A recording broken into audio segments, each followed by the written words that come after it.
Good evening, everyone. Thank you so much for joining me on Evening Beat for another look at your top local headlines this week. First, we are continuing coverage on a story that we have been following very closely since yesterday. That is the anticipated release of convicted axe murderer David Braum. As we reported last night, the convicted axe murderer has been granted work release at the end of this month.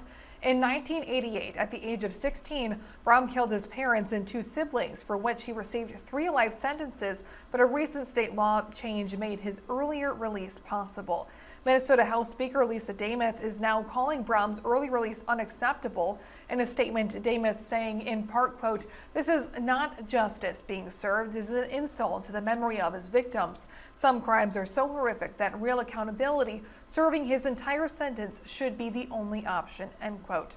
Now, coming up tonight at 9 and 10, we're digging deeper into the Minnesota's 2023 law change, allowing for the early release of those like Braum sentenced to life in prison for crimes committed under the age of 18. Nearly 30 states, that is, have similar laws on the books, prompted by a 2012 U.S. Supreme Court ruling. Then we already knew that we were And next, after facing Governor Tim Walz as the GOP candidate in 2022, Dr. Scott Jensen is announcing another run for governor. This morning, Jensen announced his 2026 campaign for governor. Jensen is a family physician and a former state senator. He says his new campaign will focus on 3 core principles: safe communities, educational excellence, and economic freedom. Governor Tim Walz has yet to announce whether he will seek a 3rd term as governor. And a heads up for local commuters. Rochester Public Transit says a southeast park and ride lot is closing.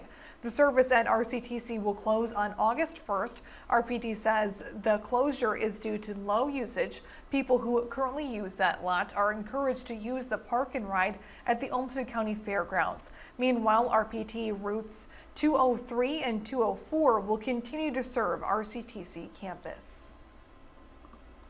Lastly, thousands of people all over the U.S. are gathering today in protest to the Trump administration and its One Big Beautiful Bill.